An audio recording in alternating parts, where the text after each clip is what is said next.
Muito bem, gente. Estamos aqui mais uma vez e agora vamos iniciar o capítulo de lançamentos.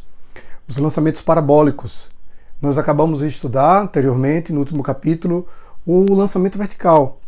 E lá nós já vimos muitas equações que serão brevemente adaptadas e usadas aqui novamente. Mas esse assunto ele pode ser dividido em duas etapas. Essa aula de hoje, a primeira aula do lançamento parabólico, é sobre o lançamento horizontal. Então vamos nos concentrar primeiro nesse, depois vamos falar do lançamento oblíquo. Então vamos lá, galera, vamos começar.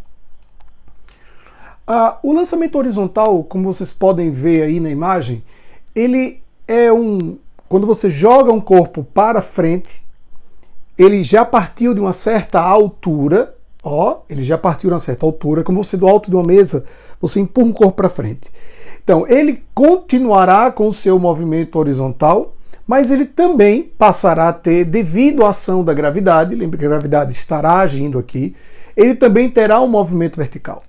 A combinação desses dois movimentos é que vai dar como resultado o que nós chamamos de lançamento horizontal. Tá claro?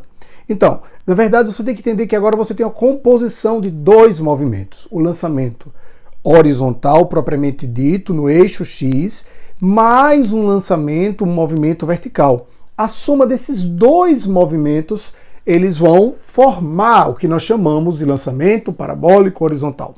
Tá bem entendido até aí? Mas alguns detalhes são muito importantes aqui nesse momento. Primeiro, o lançamento no eixo X, ele é um movimento de caráter uniforme. Lembre-se que tudo que nós estamos estudando aqui, minha gente, sempre no vácuo. Ou seja, estamos estudando na ausência do ar. Sendo assim, se eu jogo um corpo para frente e não tem resistência do ar, esse corpo permanece com velocidade constante todo o tempo. Então ele terá um movimento uniforme na horizontal, mas ele não tem movimento uniforme na vertical. Por quê? Ele é acelerado pela aceleração gravitacional. Então ele vai aumentando a sua velocidade à medida que cai. Compreende? Então você vai ter que somar esses dois movimentos. A próxima imagem ajuda a gente a entender isso melhor. Olha lá os vetores velocidade. Então, nesse caso, a primeira observação, acompanhe comigo, ó. Aqui no momento do lançamento, ele não tem nenhuma velocidade do eixo Y, tá vendo aqui? Vy igual a 0, ele não tem velocidade no eixo Y. Justo, ele está apoiado. Mas ele vai ter no momento inicial um Vx, que é o chute, é o momento do início do seu movimento. Ele vai ter um Vx. Observe comigo que o vetor Vx ele é o tempo todo constante durante toda a queda. Justamente aquilo que a gente falou há pouco, ele é um movimento de caráter uniforme, velocidade constante. Mas observe que o Vy, que era 0 no começo, ele passa a ter um vetorzinho aqui, ó.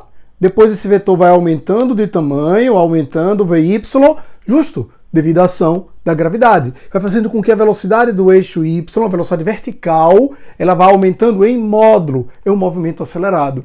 Então, resumindo essa história, você tem um movimento horizontal de caráter uniforme e tem um movimento vertical de caráter MUV, uniformemente variado e acelerado.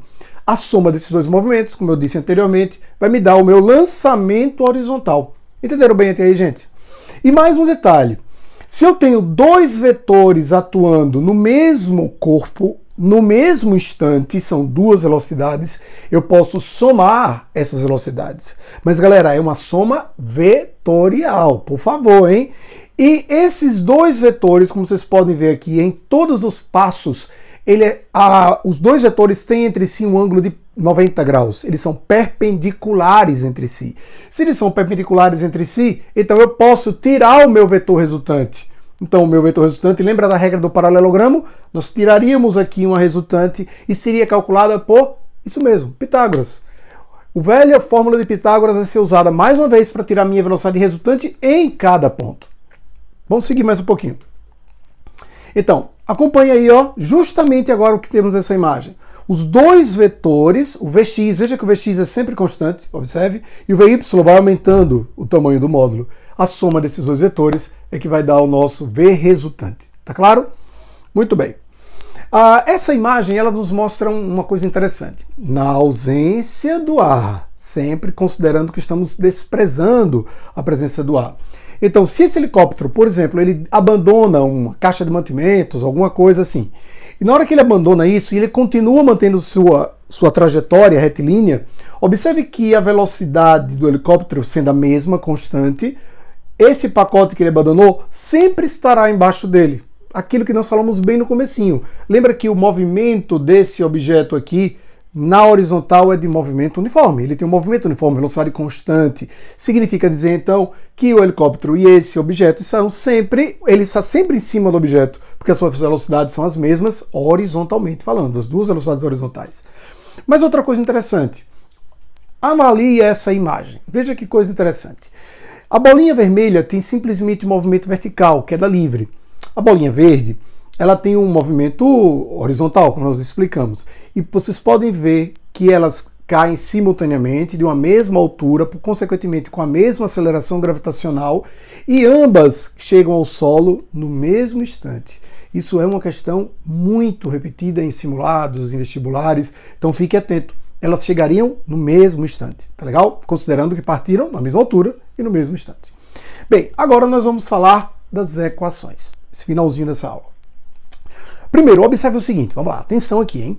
Observe que no eixo X, eu já falei, nós já comentamos que o movimento é de caráter uniforme. Sendo assim, gente, isso aqui é a fórmula do sorvete. Eu não sei se você está compreendendo, percebendo. S igual a S0 mais VT.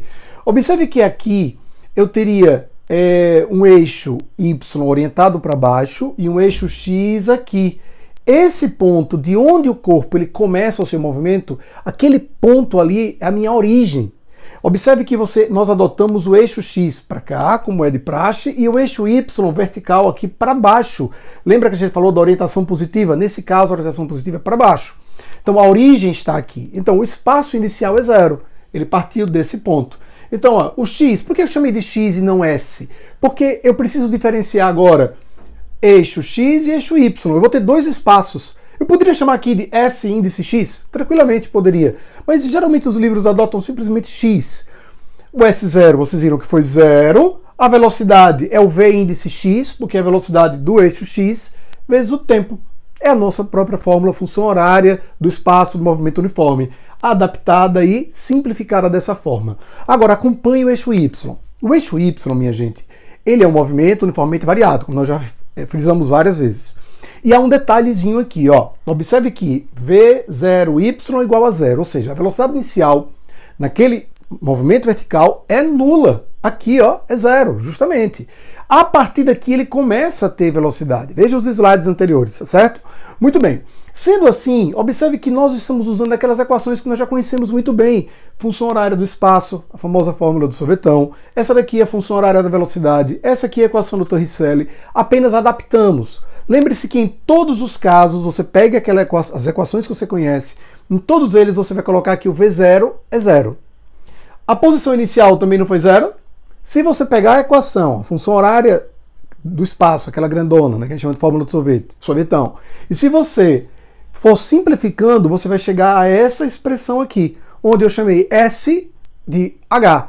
Alguns preferem chamar S índice Y. Tudo bem, dá no mesmo. Eu chamei de H ou simplesmente Y, poderia ser também. Isso é uma questão de legenda, cada pessoa pode usar a sua, do jeito que você achar mais fácil. Então H é a minha altura, né? Gt² sobre 2, onde o G substitui justamente a aceleração, né? É a aceleração gravitacional. Então veja como a fórmula ficou enxuta, pequenininha, né? Essa fórmula é aquela, V igual a V0 mais AT, que você conhece muito bem, função horária da velocidade, que também está bem simplificada. É a velocidade do eixo Y, essa velocidade aqui em cada ponto, G vezes T. E essa daqui é a nossa equação de Torricelli, também de maneira simplificada. Observe que você pegou o V0Y, atribuiu o valor 0, e sobrou aqui, ó, 2A ΔS, onde o ΔS na vertical é o que nós chamamos de Y. Tá claro até aí?